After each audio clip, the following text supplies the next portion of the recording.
안녕하세요. 오늘 뉴스레터의 주요 내용은 다음과 같습니다. 1. 미국 의회는 놀랐다. 2. 180도 변경. 3. 반도체는 일종의 강력이다. 최근 삼성과 현대 등 한국 기업에 압박을 가해온 미국 정부가 결국 꼬리를 내리는 모양새입니다. 인플레이션 감축법으로 현대차가 보조금 지급 대상에서 제외돼 논란이 커지자 미 상원의 주도하에 긴급 해결책이 마련된 것인데요. 미국을 위한 합리적인 전기자동차 법안이라는 이름의 이 법안에 따르면 현대의 IRA의 보조금을 지급할 것인지에 대한 최종 결정을 오는 2026년까지 유예토록 하는 내용을 골자로 하고 있습니다. 왜 갑자기 미국 정부가 꼬리를 내렸는지 갑론을박이 벌어지고 있는 가운데 뒤늦게 그 배경에 현대차의 놀라운 묘수가 감춰져 있던 것으로 밝혀졌습니다. 먼저 협정을 어긴 미국 정부를 따를 명분이 사라진 현대차가 앞서 러시아와 나눈 밀담을 고의로 흘린 것인데요. 그런데 정작 이 법안이 발의되자마자 관련도 없어 보이는 일본의 전기차 기업들이 집단 반발하고 나서 그 의중에도 관심이 쏠렸습니다. 미국과 일본이 도대체 왜 이런 격한 반응을 보이고 있고 현대차의 대반격은 또 무슨 내용인지 자세히 알아보도록 하겠습니다. 최근 인플레이션 감축법으로 전 세계를 흔들어놨던 바이든 대통령의 기조에 상당한 변화가 감지되고 있습니다. 앞서 바이든 대통령은 지난 16일 북미에서 최종 조립되고 일정 비율 이상 미국에서 생산된 배터리와 핵심 광물을 사용한 전기차에 대해서만 대당 7,500달러의 보조금 혜택을 제공하도록 규정하는 법안에 서명했습니다. 사용한 전기차에 대해서만 대당 7,500달러의 보조금 혜택을 제공하도록 규정하는 법안에 서명했습니다. 이 조항 때문에 한국에서 생산돼 미국으로 수출되는 전기차는 보조금 지급 대상에서 제외되며 현대차는 즉시 북미 시장 매출에 중대한 타격이 가해졌습니다. 현대차는 아이오닉 5와 기아 EV6 등을 국내에서 생산하여 수출하던 탓에 가격 경쟁력을 잃어버렸기 때문입니다. 하지만 미국 정부는 곧바로 이어진 현대차의 대반격에 당황하지 않을 수 없었습니다.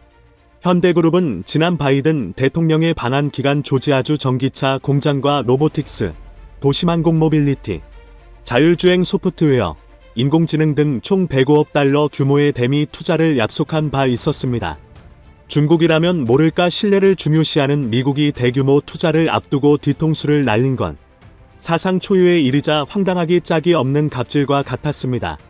AP통신에 따르면 현대그룹이 에러벨 인근의 정부 소유 부지 890하에 투자를 약속한 미국 조지아주의 전기차 공장은 70억 달러 규모의 자금이 투입되며 최소 8,500개 이상의 일자리를 창출할 것이라 보도했습니다.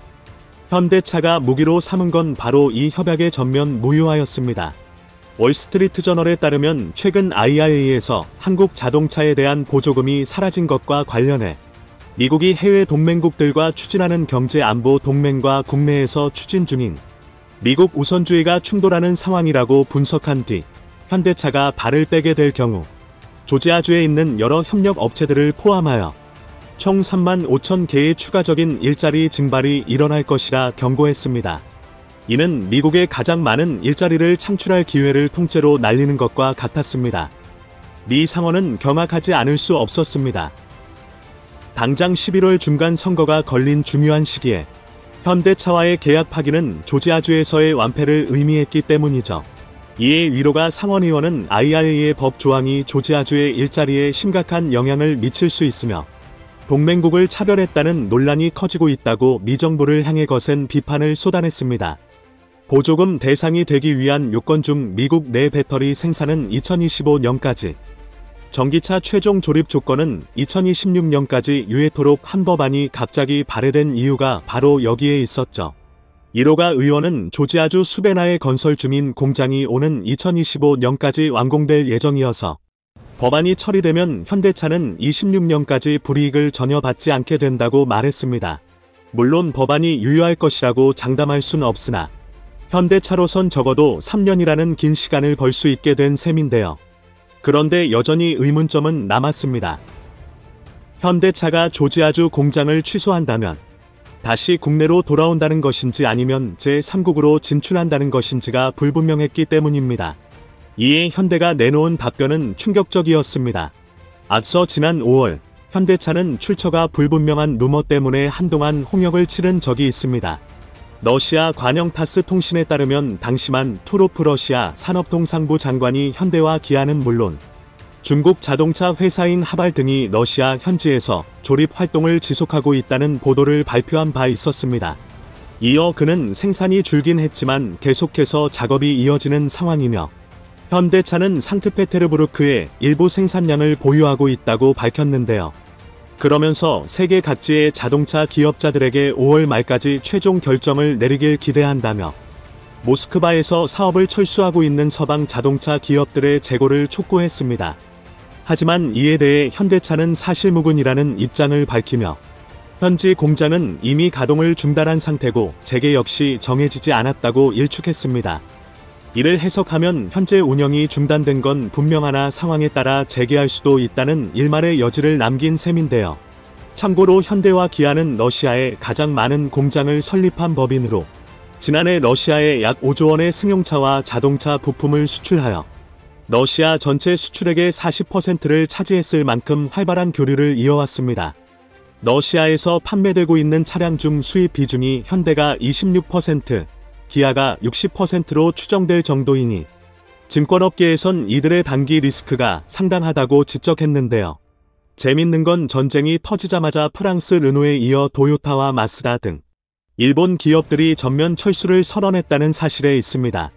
도요타는 지난해 러시아 공장에서 약 8만 대의 차량을 생산하며 전체 생산량의 약 1%를 차지했고 르노 또한 러시아 사업 개시 이후 현지에 투자한 금액 3,100억 원을 포기하며 현지 자동차 회사인 아브토바즈의 지분 68%를 러시아 국영과학연구소의 단돈 이루들에 팔아치웠습니다.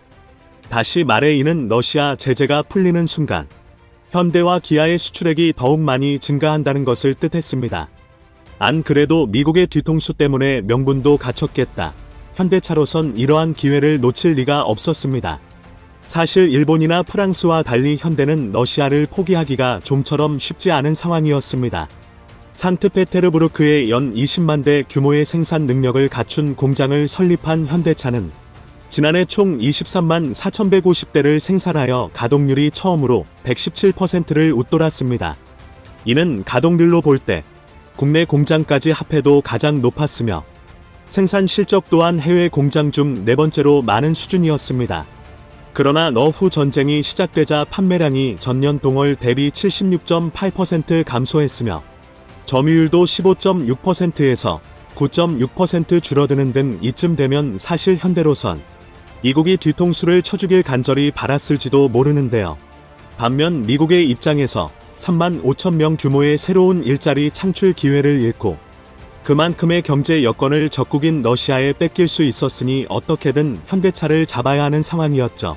블룸버그에 따르면 전기차 보조금 유예 시기를 26년으로 설정한 이유에 대해 이것이 현대차를 배려한 특별법일 가능성이 있다고 주장했습니다. 제네시스 GV70 전동 모델이 생산될 예정인 조지아 공장 건설 계획이 먼저 처리된다면 그 완공 시기가 정확히 2025년이었기 때문입니다. 반면 일말의 여지조차 남기지 않은 채 러시아에서 완전 철수를 선언한 일본은 발등에 불이 떨어졌습니다. 도요타는 IRA 덕에 미국에서 2위를 달리고 있는 현대차를 끌어내릴 수 있게 됐다며 10년 이상의 투자금을 미국에 올인한 상태입니다. 이는 비슷한 레벨인 현대차의 퇴출을 가정하여 산출한 계획이었는데요. 때문에 러시아에서의 손실 대부분을 미국에서 끌어와야 했던 도요타는 예정에 없던 현대차의 부활로 앞으로의 미래 계획이 통째로 뒤들이고 말았죠. 결국 현대차에 대한 정기 보조금 철폐는 단순한 해프닝으로 돌아갈 전망입니다. 다만 이는 현대차가 가진 강력한 브랜드 네임과 단 테슬라를 위협할 정도로 높은 기술력을 가진 한국의 승리라는 해석이 더 올바르다고 말할 수 있겠습니다. 미-이중 반도체 전쟁이 불붙기 시작하면서 원자재에 대한 중국의 협잡이 도를 넘어서고 있습니다. 중국은 만약 한국이 칩4 동맹에 조금이라도 손을 뻗칠 경우 과거 요소수 사태를 기억하라며 반도체 산업을 마비시키겠다는 둥 울음장을 놓고 있는데요. 안 그래도 최근 반도체 소비 침체로 무역 적자가 심화하고 있는 한국의 상황상 이런 협박이 상당한 부담감으로 작용하리라는 것이 중국의 계산인 셈이었습니다. 그러나 중국은 얼마 전 한국의 중소기업에서 들려온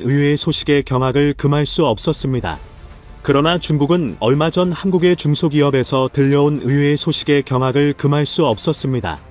지난 요소수 사태 이후 남몰래 원자재 공급 다각화를 추진하던 한국은 오히려 중국의 발전소, 전기차 그 외 재생 산업들을 모조리 초토화할 수 있는 핵심 기술 개발에 성공한 것인데요.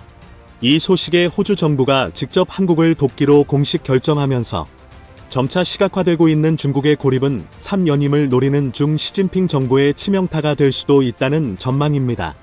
충격적인 건 한국이 개발한 이 기술이 잠재적으로 20조 이상의 가치가 있으며 반대로 중국엔 20조의 수배에 달하는 막심한 손해를 안겨줄 수 있다는 것인데요. 전 세계 원자재 업계를 발칵 뒤집어 놓은 말도 안 되는 이 기술의 정체와 어떤 원리로 중국의 원자재 협박에 역공할 수 있었는지 자세히 알아보도록 하겠습니다. 현재 세계의 흐름을 한 단어로 표현하자면 원자재 신냉전이라 볼 수 있습니다. 거의 모든 분야가 미국과 중국 양축으로 갈라져 자원 확보에 열을 올리고 있는 양상인데요. 반도체 칩사 동맹으로 이러한 기조가 더 심화할 것으로 예측되는 가운데 반도체 공급망의 주체인 미국과 이에 대항하려는 중국 사이에 끼어버린 한국을 두고 전문가들은 이를 극복하지 못할 경제 전반의 태풍이 몰아칠 것이라 경고하고 있습니다. 한국이 양자택일을 쉽게 결정하지 못하는 이유는 국가마다 강점이 너무도 뚜렷하기 때문입니다. 미국은 원천기술과 생산설비 부분에 독보적인 지위를 차지하고 있고 반면 중국의 경우 대륙 전역에 걸친 엄청난 양의 원자재와 그에 따른 공급망은 결코 무시할 수 있는 수준이 아닙니다. 일각에선 칩사에 들어가고 안 들어가고가 위기이자 기회가 될 것이라고 말합니다. 예를 들어 중국이 사드 사태 때와 같은 보복을 가했을 때와 달리 반도체는 대체 수요가 없기 때문에 손해를 감수하면서까지 극단적인 대처를 할 수 없으며 또한 최근 부동산 문제 등 경제 전반에 심각한 위기가 감지되고 있는 중국의 상황상 이러한 카드를 쉽게 빼내기가 어렵다는 것이죠. 칩사 동맹 역시 규범이 확립되려면 최소 1에서 2년 이상의 시간이 소요될 것이고 따라서 미리부터 선불은 결정할 필요가 없다는 게 그들의 주장입니다. 하지만 최근 한국을 대하는 중국 정부의 행보가 매우 우려스럽습니다. 공산체제 속성상 협조하지 않는 국가에겐 반드시 보복 조치를 가하게 되는데 대표적인 예로 중국은 과거 요소수 사태를 거론하며 한국의 자신들을 선택할 것을 노골적으로 강요하기 시작했습니다. 요소수 사태 이후 한국은 탈중 국론을 거론하며 공급망 체제를 동맹국 위주로 재편하는 이른바 프렌드 스워링 움직임의 속도를 높여왔지만 정작 핵심 원자재에 대한 중국 의존도는 갈수록 높아져만 갔습니다. 2차 전지 핵심 소재인 수산화리튬 수입액은 올해 6월 누적 기준 11억 6,236만 달러로 전년 동월 대비 404.5% 늘었고 이는 전기차 주행거리를 늘리는 방법으로 하이니켈 양극재가 주목받으면서 수요가 큰 폭으로 증가한 데 따른 결과입니다. 같은 기간 자동차 차체와 항공기의 부품 경량화 작업에 필요한 마그네슘 인곳 수입액은 4,556만 달러를 기록하여 151.2% 증가했고 전자제품 소형화와 경량화에 쓰이는 네오디뮴 연구자석과 배터리 핵심 소재인 인조흑연 음극재 역시 각각 88.5%, 32.1% 늘어난 것으로 조사됐습니다. 하지만 지난 요소수 사태에서 교훈을 얻은 한국은 이미 중국발 원자재만을 대비할 나름의 강력한 대책을 마련해두고 있었습니다. 심지어 이는 역으로 중국이 밀고 있는 신사업에 치명타를 안겨줄 수 있는 카드로 주목받고 있는데요. 지난 일본과의 소재 부품 장비 전쟁에서 승리한 바 있었던 한국을 너무 쉽게 생각한 것이 중국 정부에 다시 없을 패착이 될 전망입니다. 중국 원자재 중 대표적인 것을 하나 꼽자면 바로 히토류를 들 수 있습니다. 그 중에서도 고가에 속하는 네오디뮴은 연구자석의 핵심 소재로 음향기기나 모터, 전자제품 등 산업계 전반에 쓰이는 중요 자원으로 알려져 있는데요. 수급까지 매우 불안정한 데다 연구자석의 성능 구현의 필수적인 특성 때문에 지금까지 세계 각국은 선택의 여지 없이 중국산 네오디뮴을 사용할 수밖에 없었습니다.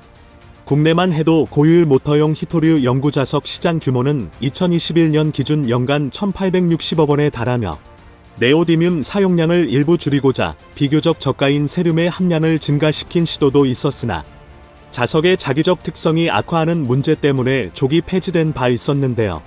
하지만 포기를 모르는 한국재료연구팀들은 당시 이 문제의 원인을 분석한 결과 기존 공정을 통해 제조된 저감형 연구자석에는 필요한 자석 입자가 형성되며 이는 자석의 미세구조와 자기적 특성을 소식시킨다는 사실을 알아냈습니다. 이를 보완할 수 있는 공정 방법을 찾던 한국 연구팀은 필요한 자석 입자를 구성하는 원자의 확산을 억제하고자 기존 공정 대신 빠른 속도로 각 공정이 가능한 멜트 스핀법과 열긴 변형법을 히토류 저감형 전구체와 종 연구자석 제조에 적용하는 데 성공했습니다. 그 결과 불필요한 자석 입자의 형성이 제외면서 자석의 미세구조가 최적화됐고 또한 잔류자기와 보자력이 동시에 상대는 효과도 얻을 수 있었는데요.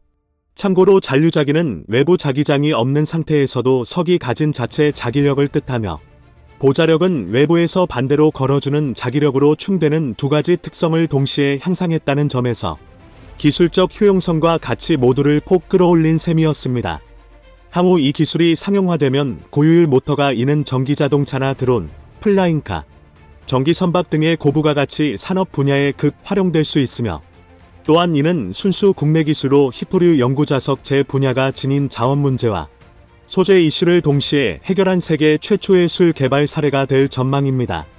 네오디뮴 사용량을 약 30% 줄이고도 상용 자석 수준의 능을 구현할 수 있는 이 놀라운 연구 결과는 현재 금속재료 분야 국제학술지인 클립타 머티리얼리아에도 게재되며 전 세계적으로 상당한 반향을 낳고 있는데요. 해외 전기차 업계에 따르면 한국이 제2 기술을 상용화하냐에 따라 그 파급력이 최소 20조 이상의 부가가치 산업이 될 수 있다고 주장했습니다. 사용하는 연구자석에 따라 율 차이는 있을 수 있지만 그동안 고출력 전기차 모터의 사용 구자석은 네오디뮴이 필수적이었고 특히 전기차 분야의 경우 연구자석 능이 출력과 직결되기 때문에 이를 대체할 원자재가 그동안 같다는 게 중론이기 때문입니다. 게다가 전 세계 네오디뮴의 필요 물량 중 9%가 중국에서 채굴되기 때문에 함부로 중국과의 원자재 전쟁에 나설 수 없었던 국가 호주에게도 이는 엄청난 호재나 다름없었죠. 현재 한국이 네오디뮴 독립의 신호탄을 쏘아 올렸다는 소식에 호주의 대형 광물 기업인 SM의 행보도 바빠지고 있습니다. 참고로 ASM은 2019년 국중소기업 측에 120만 달러를 투자해 애쉬 공정 상용화를 위한 흠생산 설비를 세웠고 여기서 가능성을 확인한 ASM은 2020년엔 아예 이 회사 자체를 인수해 한국 법인인 KSM의 탈 글을 피판 바 있었습니다. 업체에 따르면 전기차 모터의 네오디뮴 금으로 된 연구자석만 3-4kg 정도가 쓰이는데 향후 수요는 20배 증가할 것이라며 공급자 우위의 장이 될 가능성이 높다고 주장했습니다.